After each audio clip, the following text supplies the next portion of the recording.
Hello, hello. Hello, hello. Hi, Lance. Hi, Robert. Hi, Monkey.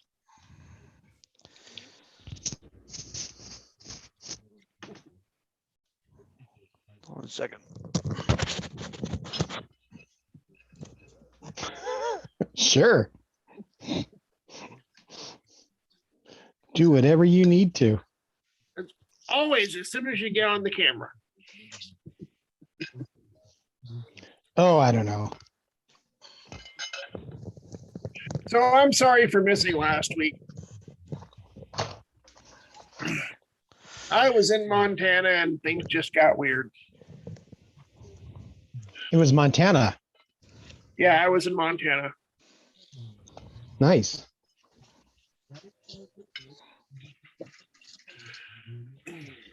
I have a friend who is moving from Montana to Seattle.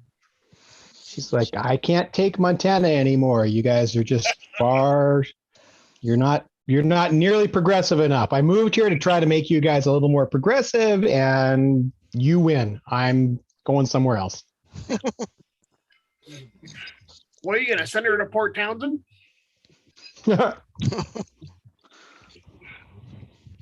She found a job in Seattle working on social justice issues. So representation and stuff like that. So see what happens.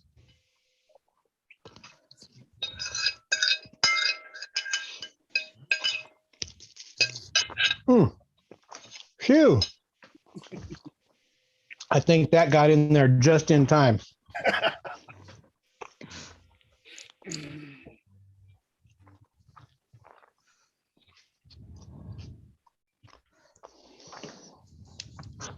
How's planning going for Klamath Falls, Lance? Going good. We're having our next board meeting on Saturday, tomorrow. So good for you. Hopefully we're good. Right now, the restrictions are just going back up to extreme in Cloud County, but that's supposed to last. Hopefully, that's going to go back down again. Yeah. Yeah. Well, our events are all outdoors. Yeah. So it's easy social distance. The only two events that are less so is the Friday night get together, meet and greet, and the Sunday night is awards dinner, which our venue for those has an outdoor patio. So yeah, just fill out the right paperwork and off you go. Yeah. Cool. Who's messaging me?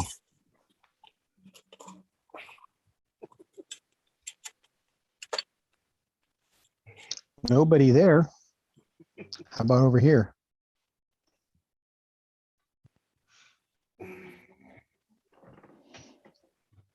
Oh. All right.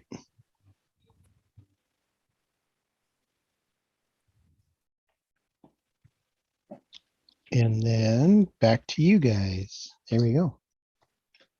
Ta-da. I'm able to make it do what I want it to do. The puppet master. Yeah. No, there are no more puppet masters in Kinetic Universe. We got rid of we're not allowing that behavior anymore.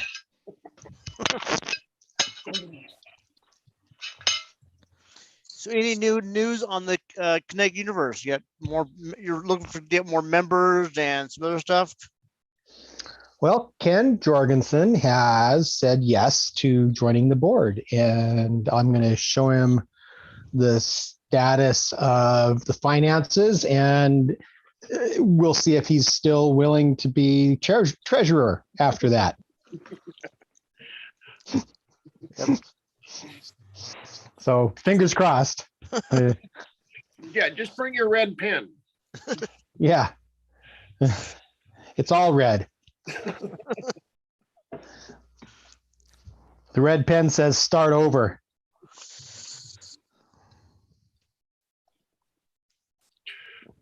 Well, with Which is it's a time honored, it's actually part of capitalism is to run up your expenses and then start over. And, it's just it's baked into the system. And the entrepreneurs who understand that and don't have any qualms about doing it are very successful.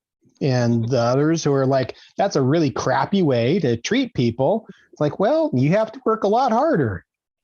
So we are choosing to work a little harder rather than just let everything fall apart.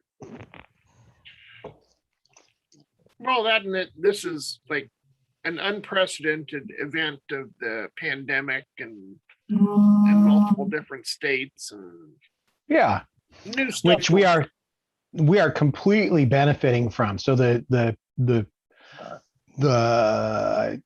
challenges we find ourselves in have almost nothing to do with the pandemic, but the pandemic has made it possible for us to reset, which was absolutely necessary. So it's pretty great. Like people have really stepped up. This is the first time in the history of the organization that we had a end of year fundraiser, and people were super generous. We got $11,000 from that, and like that's it, you guys. That's how we stay solvent. So, Wow, what'd you do to get that much money? What did you do for a fundraiser? Say that again. What'd you do for a fundraiser? That's a massive amount of money. We had a end of the year New Year's Eve party, virtual.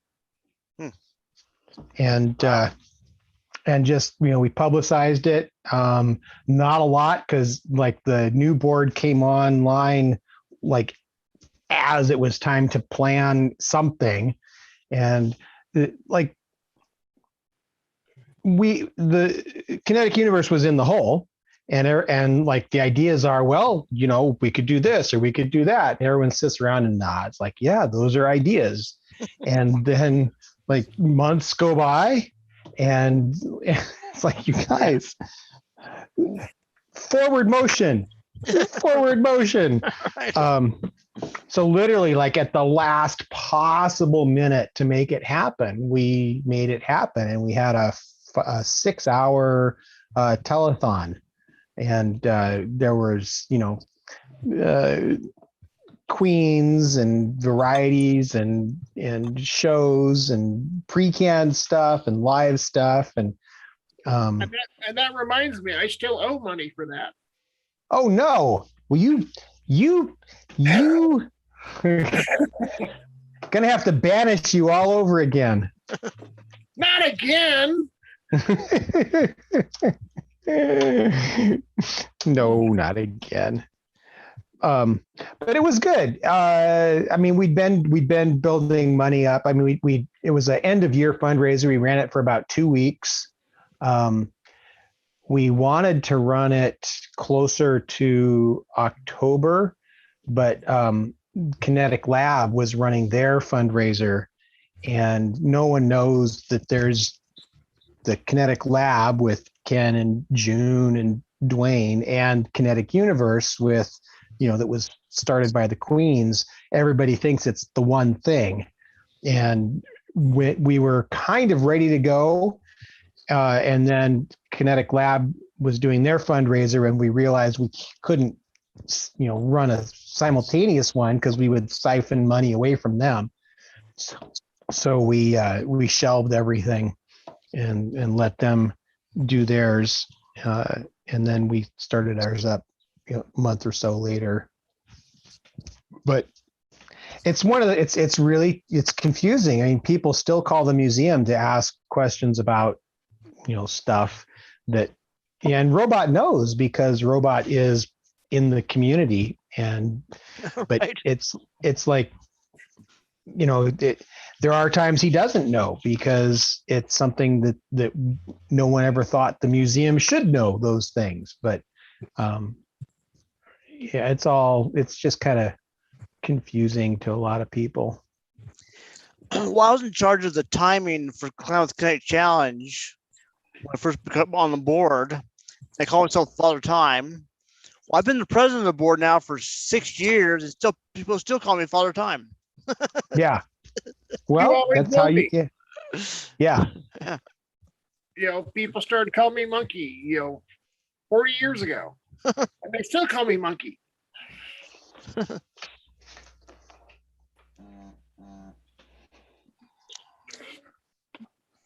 That's the thing about the race. People build up a persona, and that's how everybody knows them. Right. And it always goes on. That's the only thing they know. Yep. I mean, nobody knew my real name for probably 20, 30 years. And now you figured out how to change your name on the Zoom so that we still don't see your real name. Way to go. Well, that's because everybody knows Monkey. Yeah. Yeah. Our first year, we were absolute noobs and we had a blast. And we ran a vehicle. We called it Trichosaurus.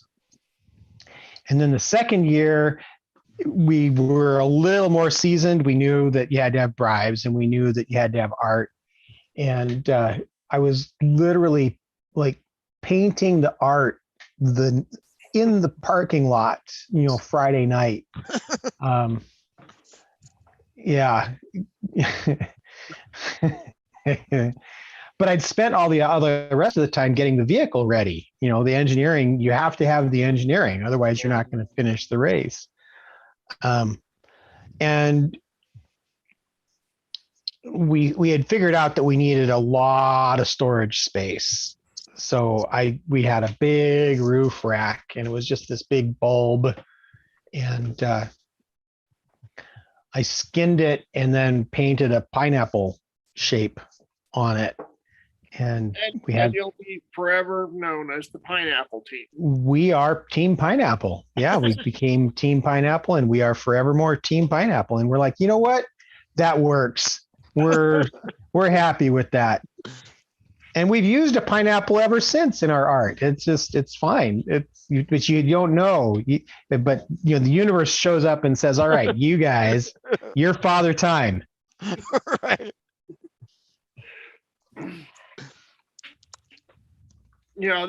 There's been many people involved with the race over the years, and everybody knows their persona, their character, but most of them don't know the real names. They just expect that when the race happens, those people show up, and that's who that is. Yeah, and that's totally fine because for a weekend you get to be your persona, and I think there's a magic to that. I think that's part of the joy, part of the marvelousness of it. I mean, I'm not a big person with names, but I remember the faces of Team Woody. I wouldn't know any of their names, but I know they're members of Team Woody. Yeah. Nice. And Mango, I hear he's coming back this year. I can see his. Yeah, I can Flying see Mango. Yeah. Looking forward to. Go ahead. Sorry. I didn't even learn his name until a few years ago when I had Facebook. I had a long conversation with him. Yeah, Facebook is amazing because I need that repetition of someone's face next to their name. So it's like I'll meet somebody, at the yoga studio back when there was such a thing, and say, "Hey, let's get on Facebook." And it's like, "All right," and then I spend, like 3 days, like name, face, name, face, name, face, just driving it in. So it's good. Like I couldn't remember Lori's name, Joel. It's like I know Joel's got a sweetheart there, and she's the smart one, and I just can't even. It's like, what is her name? So it's lovely to be able to. Oh, it's Lori, and then and people feel special when you remember their name. Like, Right.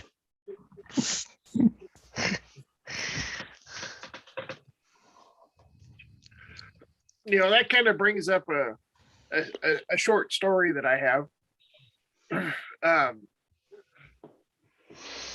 Years ago, when we went to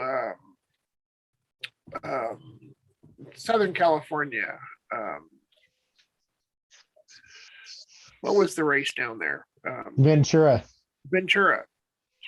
Before they even had the race, we went down, and I wanted to go down, and I had just met Christine Rising. I didn't know who she was. And we get there, and she gets dressed up in costume, and all of a sudden I recognized her in costume.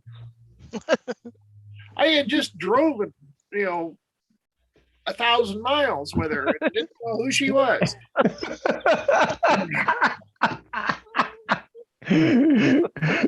Oh, that's awesome. But until people get into their persona, you don't really know them. Yeah. Wow. Until people get into their persona, you don't really know them. That's profound. How many of the queens have you seen during their everyday life? Yeah, like one or two. Yeah. You wouldn't know who they are until they get in the costume. And who is the real self? Exactly. It's usually the one doing the 5 days a week, 9 to 5 kind of job. But that one weekend a year, they let everything go and then become somebody totally different. Yeah, having done that, I used to think that I wanted to get into like movies or acting. I took acting classes and auditioned for a couple of things and had fun. Didn't stick with it, but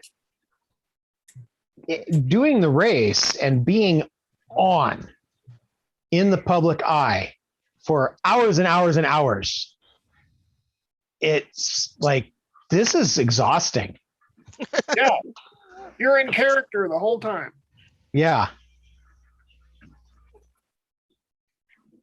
We got to Ferndale last time and I changed out of my costume and changed into my civvies, and it was marvelous being ignored. It's like, oh. And our crew members, Metric and Aaron, stepped into the void just beautifully and, really enjoyed getting attention. They got interviewed by the paper and by a TV crew, and they just started making shit up. I was like reading the article later. It's like, this is amazing. This is all none of this is true.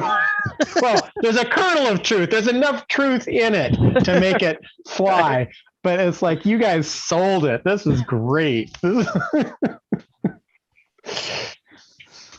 that comes with having a good pit crew that's close enough to, when you need to go away and be yourself, and they can take over and do the public relations with the public, the media, everything else. Yeah. No, they're good. I've done that many years myself. Yes, you have. You really know how to spin a yarn. I try. Yeah. It doesn't always have to be correct. It just has to be entertaining. Right. Can you guys hear me? Now I do. Yeah. Yep. Oh, okay. I've been on mute the whole time like a noob. It's awesome. I thought you were doing that on purpose. No. Hi, Joel. Hello. Like the old Verizon commercials. Can you hear me? Can you hear me now? Oh man. Hey, Joel, Yeah. isn't your background backwards? I don't know. It's defaults. Here, let's try a different one. I don't know. I think that's a sunrise. I don't think that's a sunset, Monkey. I think it's correct. It could be a sunrise from the headlands. inside, I think. Yeah. Yeah. Well, I guess it could be. There you go. Now I'm tiny.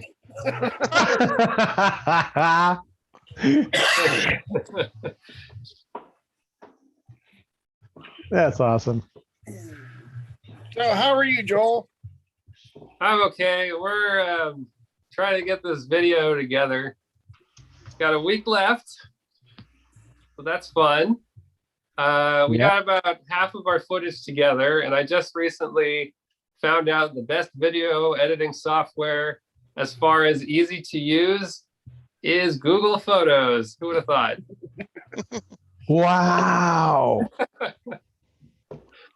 Like I got all this stuff on my computer, none of it worked. It was like, okay, this format's wrong.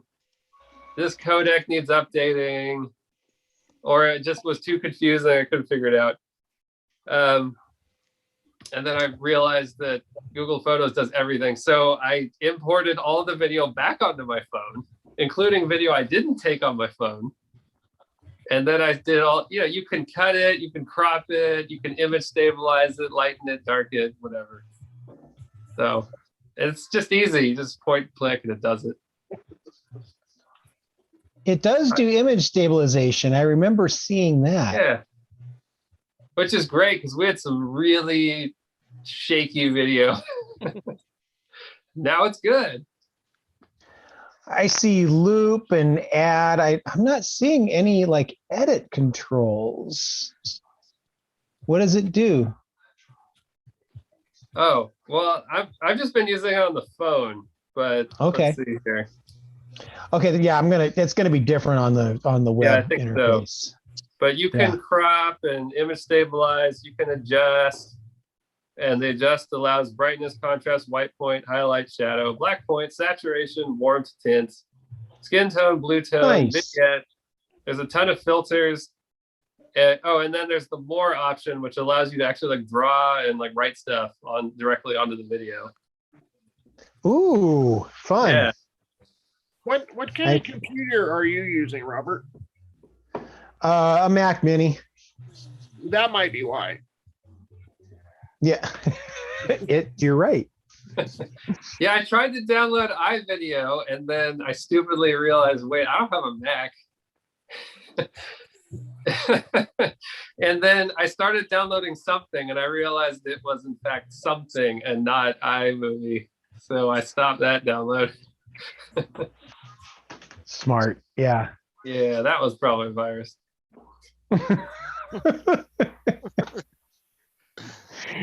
Because you Google it and it takes you to some phishing website and it's got the Apple logo and it's like, yeah, this works with Windows 10. You're like, awesome. And you hit download, then you're like, hang on, that web address isn't right. I don't like that.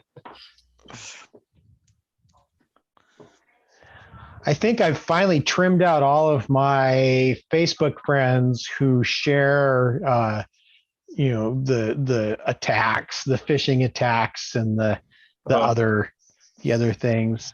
It's like, I tried for a while educating them. It's like, don't share this, and other things like it. You will find another thing like this and want to share it. Don't share it. Here's why. And it's like, actually, the fifth time, it's like, yeah, okay, block. I don't. At work, I got the email and it said, "Do not click on the anti-phishing training video. It is a phishing email." It's gonna lock your computer, and then you have to pay 300 Bitcoin to unlock it. And I was like, 300 Bitcoin? When was this? When did they program that? That's $18 million. Yeah. I don't think anybody has that. That's insane. I don't think. Yeah, who's got 18? Yeah, who? Yeah. They need to lower that to like half of Bitcoin. Yeah. Yeah. Anybody who is when it hit 50, anybody who had it back when it was $1, I really hope they cashed in, because otherwise it's like, what are you waiting for? Yeah, I know. That's the problem. I had some, but I sold it long ago when it was worthless. Oh no. Yeah, who would have? I didn't. Who knows? Who knows? Who knew? Exactly. Oh well. Don's son Milo was really into cryptocurrency for a while, about a year ago, 2 years ago. And his uncle's like, "Here, I'll give you $1,000. You figure out what to do with this." He's like, "All right." So it's like, he invested it, bought a bunch of crypto, and it toggled back and forth. He was up to 2, he was up to 5, he was back down to 1,000, he was at 500, and it got back up to like $1,200, and he cashed it in and he gave it back to his uncle. His uncle's like, $200. That's it. That's it. That's what you did? Okay. That's all right. Yeah. That's all I could. It was so stressful. Like he was like, the poor boy was breaking out in hives. It's like his uncle's like, "No, this is for fun." It's like, no, it's so stressful.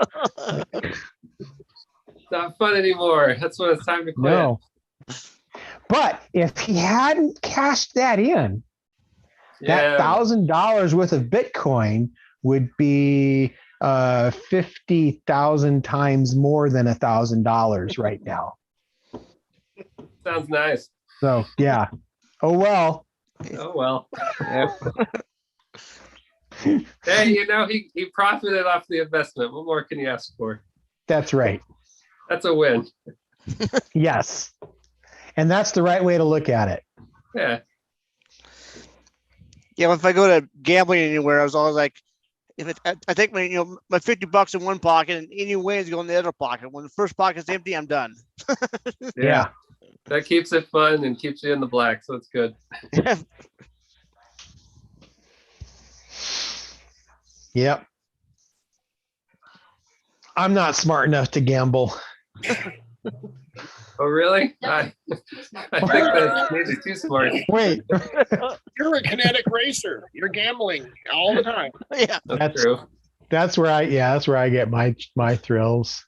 Yeah. Will it float? Why would anybody? Will it float? yeah. Why would anybody even do the race when the original awards were like cases of toilet paper? That was valuable about 8 months ago. Well, yeah, now it is, but back then. It's for the glory. Exactly, that's what it was about. Yeah. Well, I think it still is. It's can you make it past that finish line? Can you make it past the starting line? Or that. That's a challenge sometimes. Yeah. So my first sculpture I built cost $2,500 to build it. And I bought a lot of stuff that I ended up not using, and then rebuilt the whole sculpture using other wood and stuff. So the total cost was about $2,500. The second one I bought, made out of metal, cost me about $800. So, and of course, most of that expense is on the drive line, because you got sprockets and you got brakes and you got ... Yeah. I think the most money we spent was on our pontoons. Mm. Yeah, that was definitely the biggest expense. I got pontoons from Dave Newman, whatever, from Corvallis. He just borrows some pontoons. So, Oh, good.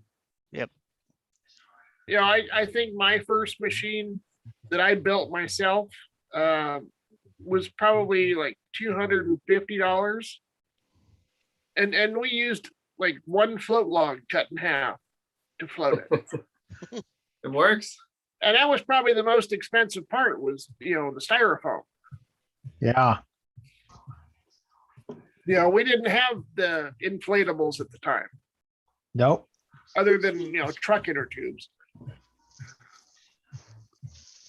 Yeah, that was a good relationship between Wing and the kinetic race. Oh yeah. Well, even before Wing, I remember buying pontoons for the egret team. I got them from a raft manufacturer in Grants Pass. They were like $500 for a pair of pontoons. Huh. To support a 4-man machine. Wow. yeah. In fact, I remember testing them in the Eureka Inn swimming pool. It lets you do it in the swimming pool? No, they didn't let Oh, me. okay. But a lot of people remember that you tested those pontoons in the Eureka Inn swimming pool.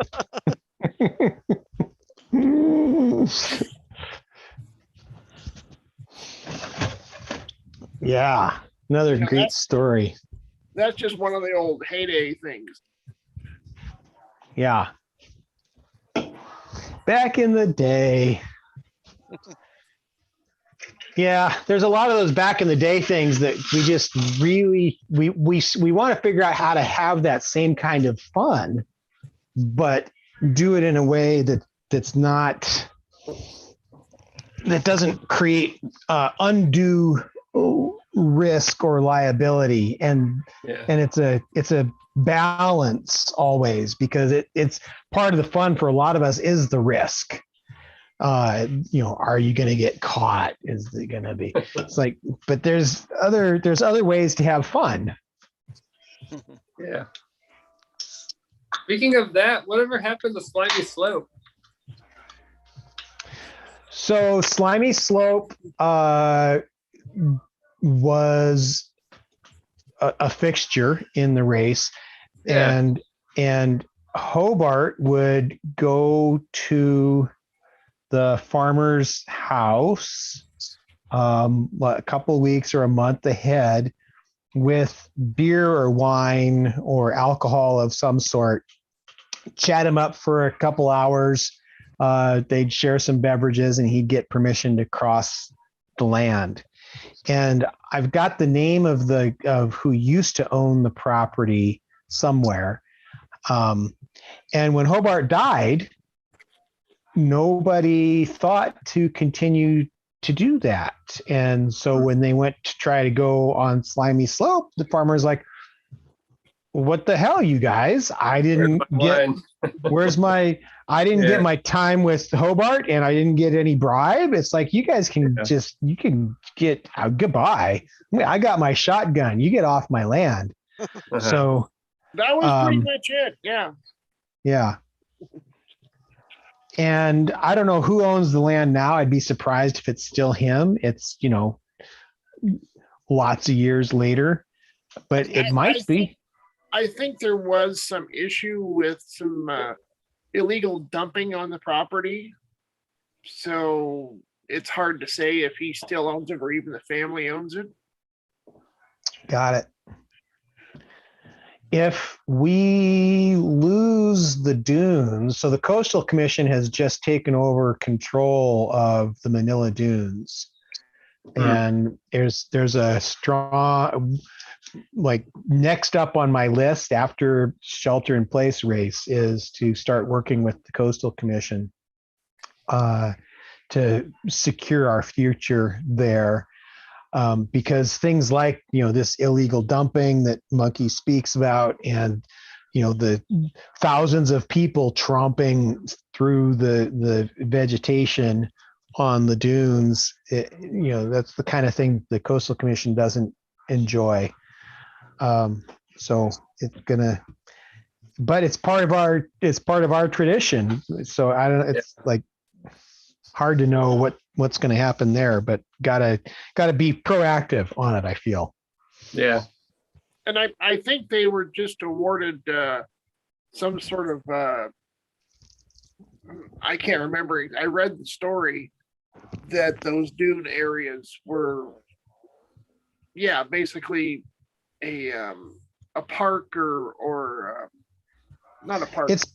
It's become a protected area, a California protected area of some level.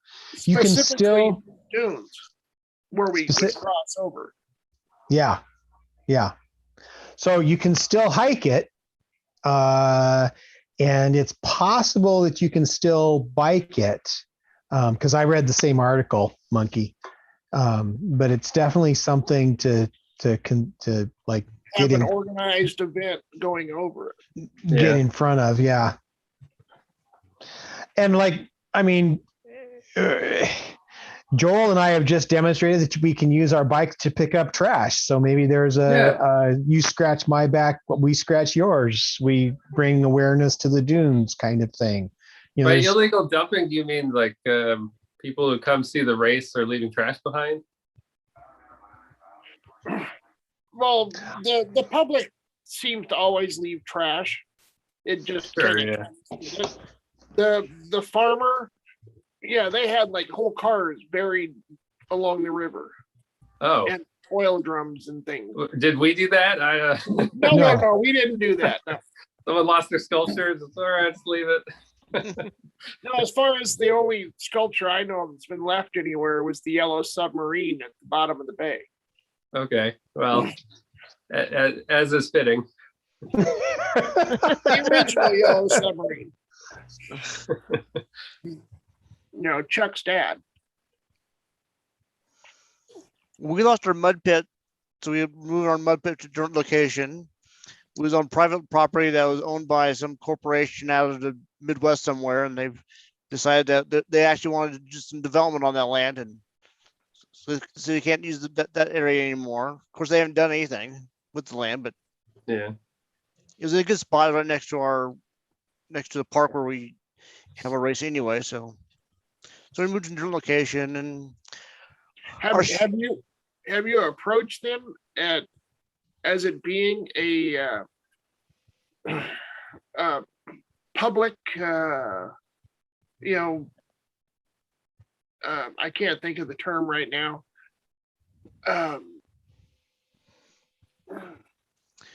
Good relations. They had problems with other people parking on their land and making a mess at some point. We didn't, but somebody else did, so it kind of messed up for everybody. Okay. Yeah.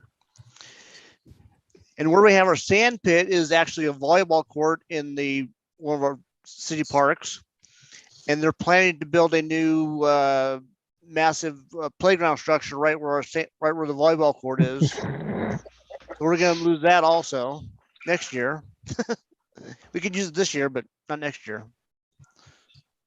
Well, maybe if they ever get funding, then they're supposed to get work on last year, but of course, everything shut down last year. So.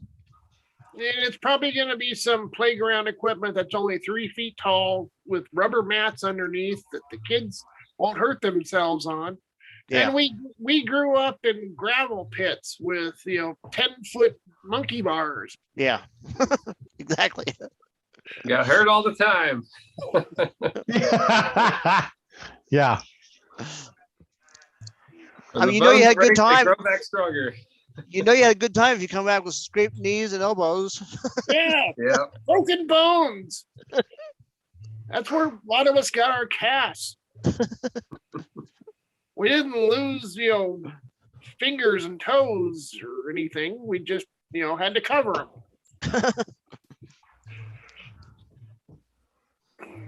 Now I watch people out here on the river, they find a rope swing.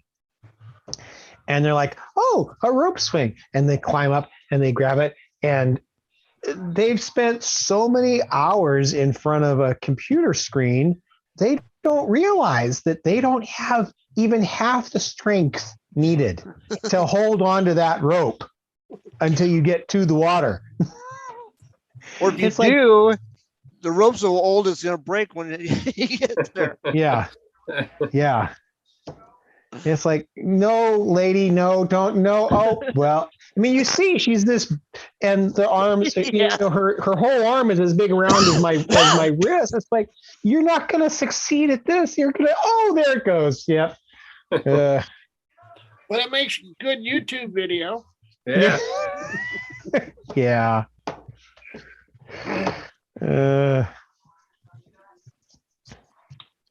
We need to get people outside more, doing stuff, building things, participating. It's like I envy being able to find a pontoon for $500. I was looking at, it's always a trade-off. Like I am sufficiently skilled, I can make a pontoon out of anything. How much time do I want to take to do that? Like, every year it's something that I spend way too much time building, but I only spent $50. Right? I got something for you, Robert. For everyone else, I borrowed these pontoons from the Rabbit Aquabat. Oh, yeah, those are awesome. Look at those things. But they had those pontoons in like the 80s, late 80s. Yeah. And this was 2000.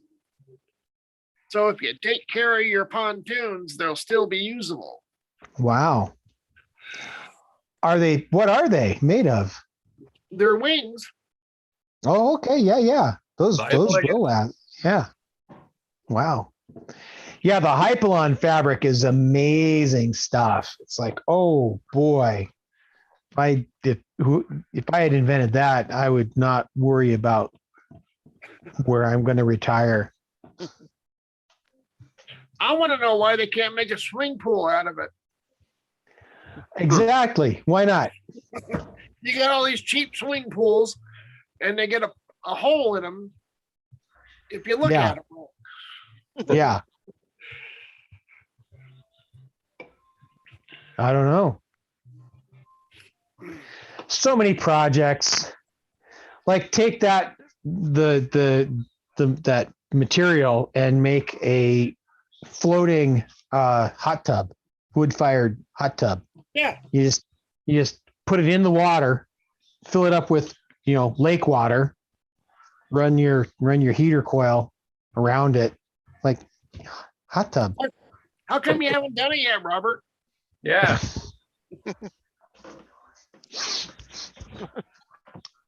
I haven't found a backer.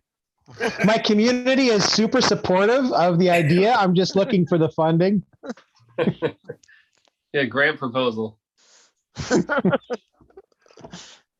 I keep showing people video from Humboldt County that somebody took a dragon bounce house and put it on the river. Ooh, this was fun. The entire bounce house, and they still had it connected to Oh, a 110 electrical outlet to keep the blower. Wow. this extension cord? Wow. Extension cord, yes. Oh no. Wow. It's on That's- YouTube. That's brilliant. That's terrible. I love it.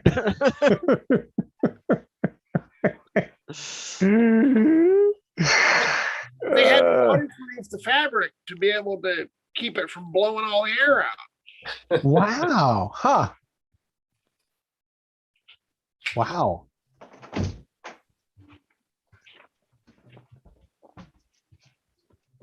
Looking good, Molly. Yeah, looking good. It's shower day at Shea Pineapple. Chateau pineapple. Chateau pineapple. Chateau Pineapple. Are you guys So- actually? Did you finish your video for the Connecticut place? No, You haven't? Okay. I don't feel bad. I've been uninspired. Huh. So I think we even still have some video to shoot in order to be able to assemble it. Right. I'll get there. Maybe. Yeah, Maybe not. maybe. Maybe Who you'll knows? Stay uninspired. Maybe, yeah.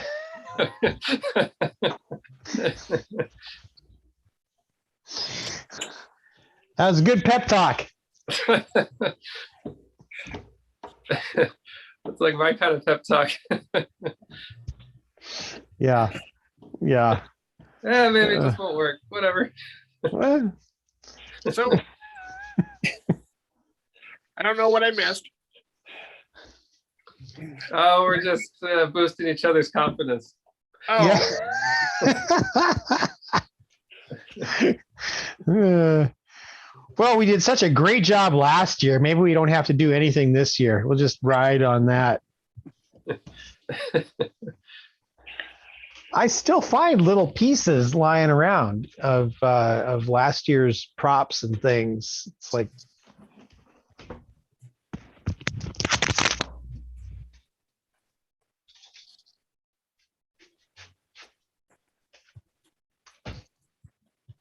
It's the egg. our intern. Yeah. He's like ready to go. What? Me? Oh, okay. He's still alive. He's still alive. Yep. He got a crack, but I squirted a bunch of glue inside of him. well, you're a little crack too, Robert. It's true.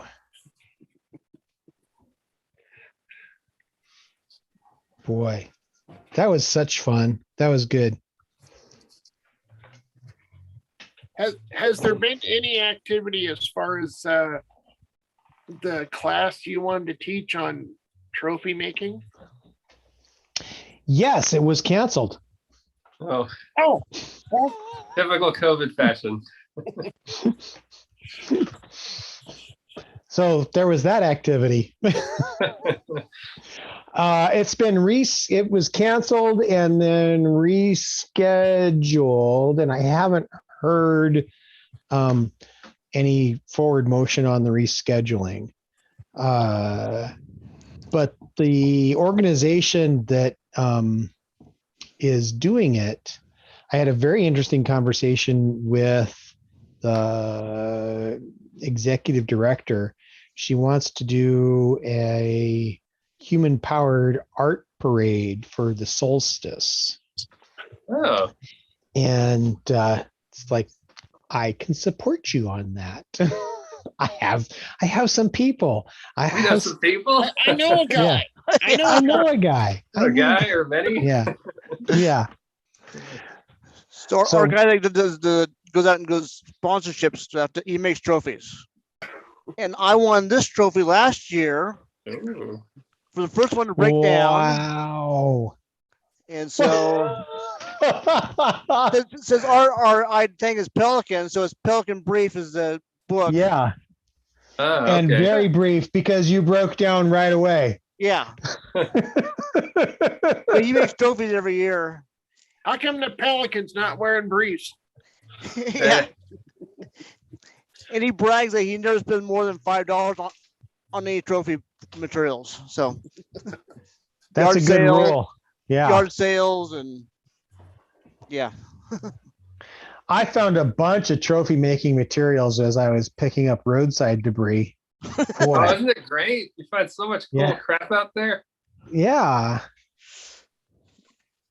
Well, I would really like to try and teach people about some of that stuff. Yeah. You should, because you actually have like made really cool trophies. Well, it's been a long time, but yeah, Yeah. I just needed to transition from making to Yeah. videoing so that people can see it. Right. Yeah. You know, a wider Hey, audience. there's a lot of videos on YouTube about, that. So just watch those? What do you mean? Or Well, do you it see- for the inspiration? Yeah, use them for inspiration. Yeah, okay. It's a lot harder than it looks. Yeah, Oh, yeah, it is. Yeah. it's funny. After we've been making this video, I go to Lori and I'm like, "Look at this guy!" Like, I'll show her something, or some guys filming like him building some bike, and I'll be like, "He makes the video look so easy. Like, how does Yeah. he get that shot? I don't understand it. This is cutscene." Yeah. I don't know. Isn't it great? It's like this whole other world that opens up. It's like, how did they do that? And you know, Yeah. you get the pacing right, and you get these Yeah. these close-ups of things, and then wide views. Yeah. It's all, yeah, time compression is so important right now because people get bored so quickly. Yeah, 3 minutes for one of these videos is long. It's a long time Yeah. to pay attention to a YouTube video. TikTok's Yeah. like 5 seconds and then it's over. Yeah. Yeah, how quickly can you tell a story? It's good. Yep. Well, If you've been watching my YouTube videos, they're kind of longer than they should be, and yeah. it's Aw. easy to tell the story. It's showing the story. That's another story. Yeah. I would think, Monkey, with probably so with 2 cameras, you could have one showing the work volume and one showing the the overall space, and then really it comes to like editing. And what my son tells me is there are services in like Indonesia that cost you like pennies to build the video. And I've been watching some videos, and like I can see the difference between the ones that are edited by the creator and others that are edited like on the other side of the world. It's I'm developing the skill of being able to see it, and it really it's okay. I mean, if you've got the money to spend, like to have somebody else edit your video together, these are people who are like making videos almost every day. They just shoot content and shoot content and shoot content, and they have a pipeline, and then more it gets re-uploaded from somewhere else. It's not gonna happen here. No. I just figure, set the camera up there, you can see what I'm doing, Yeah. and I can still talk. Yep. That works. Kind of like what are the when they do those cooking shows at the fairs and things. Right. Talking Yeah. on the microphone. Perfect. And as far as like the thing that I've realized talking with people about the trophy making class is it really is the question of how do I connect the parts together? So like your knowledge of how do you connect, these 2 dissimilar pieces so that they don't fall apart. That's what people want to know. That's what they want to see. Yeah, and I've done that many times. I did one that was a bronze casting, titanium, wood, and it all went together. Yeah. Hot glue is not okay. No, I like using metal and glass and wood and stone, and there's ways to attach all those things. Yeah. And them, which is valuable. Well, I know some of them. Okay. Not all of them. Hey, VHB tape will hold any 2 things together. Well, actually, it probably won't hold Jell-O to anything.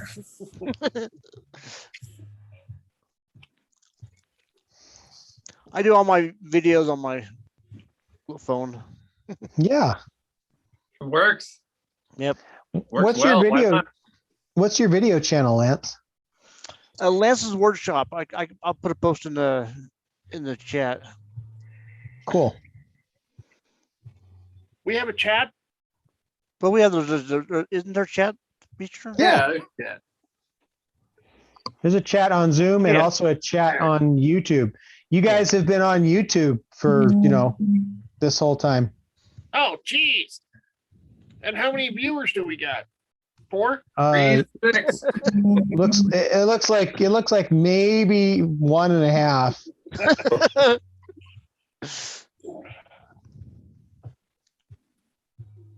Honestly, like nobody really wants to listen to us chattering about this stuff. It's like, Well, that's why they just need to get involved and bring up their own subjects, ask their own questions. I agree, and that's hard and scary for some reason. Like when I worked with middle schoolers, like the hardest thing to get them to do is to talk about what they want. They're busy, they're up in their heads, and they're like, I have all these ideas, but I'm looking to you for guidance. It's like, well, what's your idea? I don't know. It's like, ugh. And we run into that. Like without Hobart, we really don't have somebody who's drawing people out from their their shells or something. There's something missing yet, because the invitation's always there. Come play, come join, speak up, say things. What is working, what's not working, what do you want to do, what's your thing? And there's still these chatters going on in the background that whispers reach me, but I can't, like, these people aren't speaking up. They're not willing to step forward. It's like, I gotta come to the meeting, right? You got to come to the meeting. Ask questions. It might not all be able to be covered in 1 hour, but Yeah. you make a connection. There's something scary about that I don't know how to remove the barrier for it. I don't know how to make it less scary. So I put my YouTube channel link in the description in this chat thing. I've got You made a floating bench? Cool. Look at that thing. yeah. Well, you made a couch. Yeah. No, I didn't make a couch. I made a couch float. No, you made a couch with wheels. The purple couch. Yeah. It did several things, but I've never made a floating table before. Like it floats, like it's the chain it's the 3 chain table, right? Right, Lance? Yeah. Yeah. And so I have one video called Free Easel that got almost 4,000 views. And I had another one, my workbench with router table insert got 1,500 views. Everything else is like 20 or 30 views. Yeah. Isn't it weird? YouTube is so fun that way. It's like, what? Yeah. Yeah.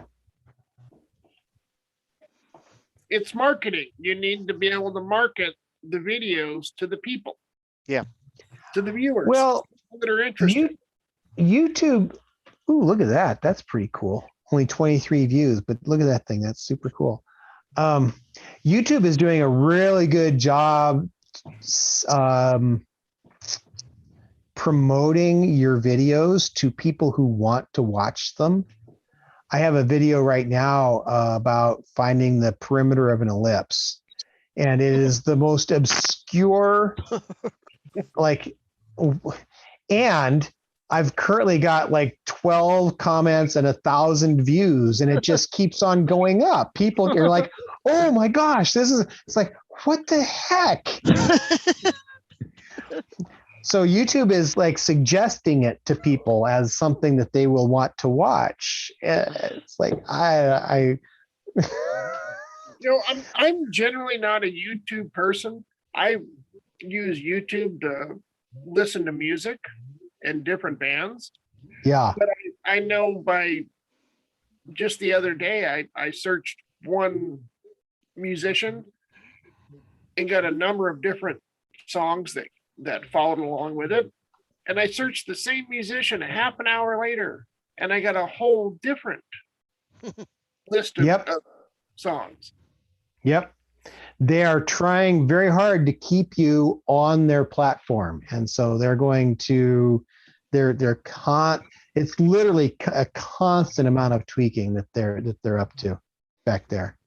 It's like I remember a couple of days ago, I saw somebody asking something about the Hobart video. Hmm.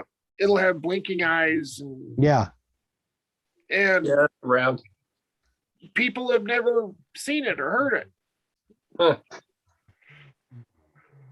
I'm Right. amazed at the number of kinetic videos that like just pop up that I've never seen, and then I look, it's like this was uploaded 12 years ago, and it has 6 Yeah. views. Like Right. Yeah. no one has ever watched this. This is crazy. I saw some of the raw footage Yeah. from the early 70s that I'd never seen. Yeah. There was no audio to it, but definitely it was the cross country race in the early mid 70s. The thing is that kinetics just isn't. We haven't yet tripped the algorithm. So, like perimeter of an ellipse, Google, YouTube is actively suggesting that to people. I look at the analytics, and it's like people. It's like 87% are recommended YouTube video.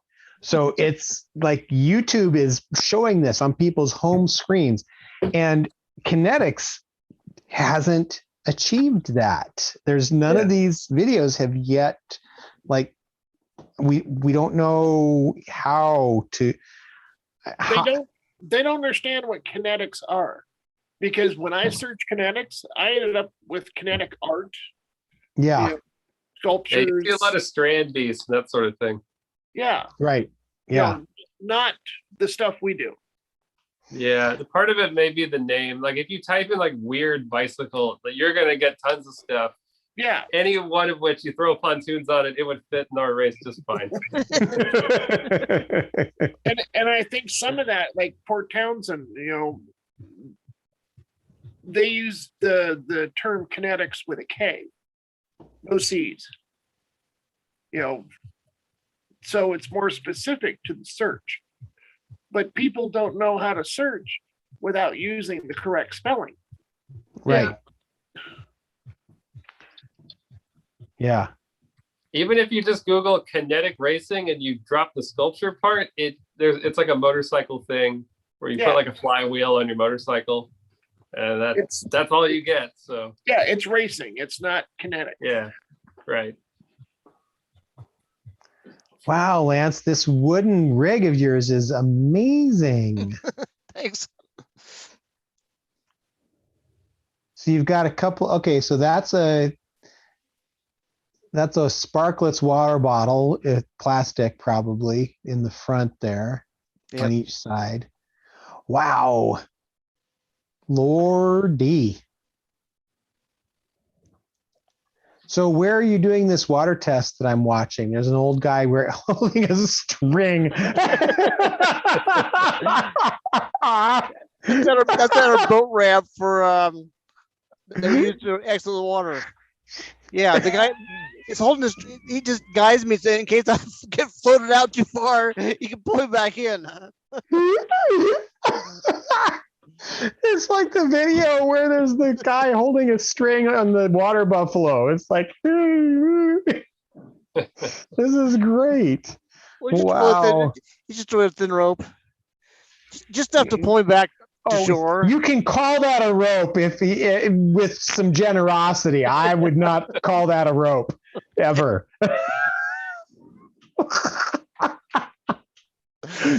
Now, see, that's an idea for the race and plays, to have a different scale of machine. You know, you've got human size, you could have small size, you could have a race based on a water bottle.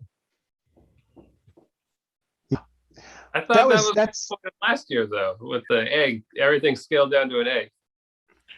Yeah, and there is microkinetics, which kind of didn't happen as we were trying, but we didn't really get our act together. There's just not enough. There's all these great ideas. We just need more people to do them. Well, if you set a limit on the size, you know, the size of a restaurant coffee cup. Yeah.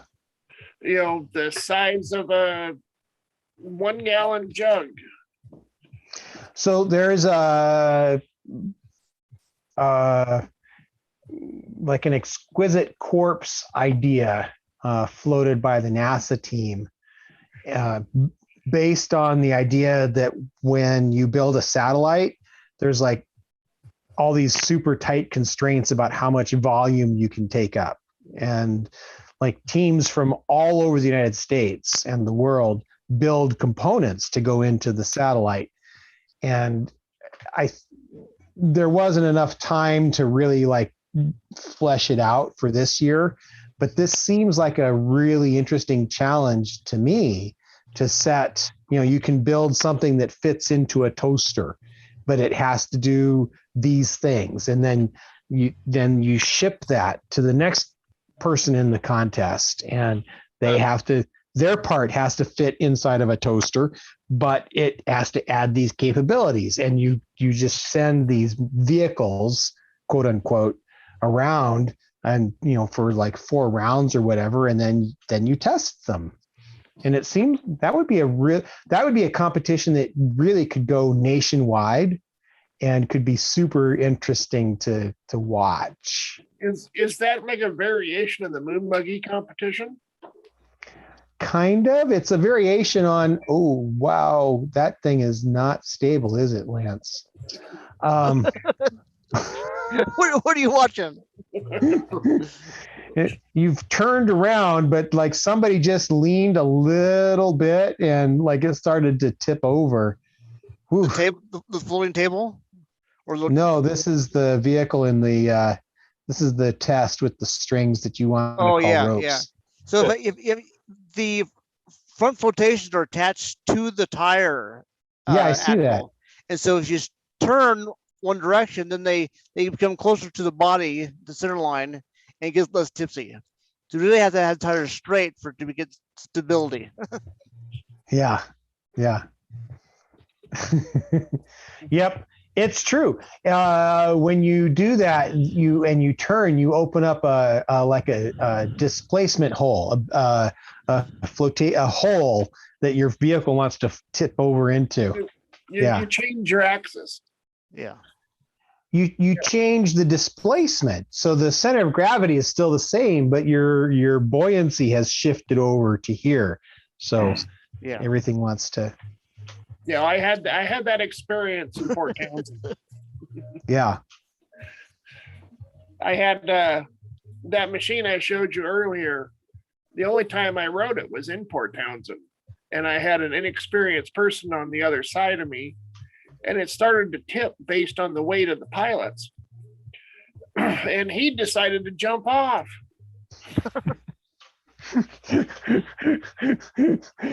It's like, why are you doing that? How does that help? And of course, when you jump off, you get all weight on one edge, so you know it's going over that point.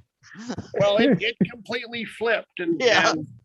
trapped me under the water, and he has a permanent scar on his inner thigh from the chain ring. Wow. Yeah, those chain rings. Whew. Hey, thanks for visiting tonight, everybody. Yeah. I was happy to be here. Yeah. I think 6 Nice. o'clock would be a good time. A good chance to have dinner before the meeting, and Yeah. We just need to get more new people in. yeah, definitely. I don't think we need nude people. Why not? That one too. Well, all right. Let's go.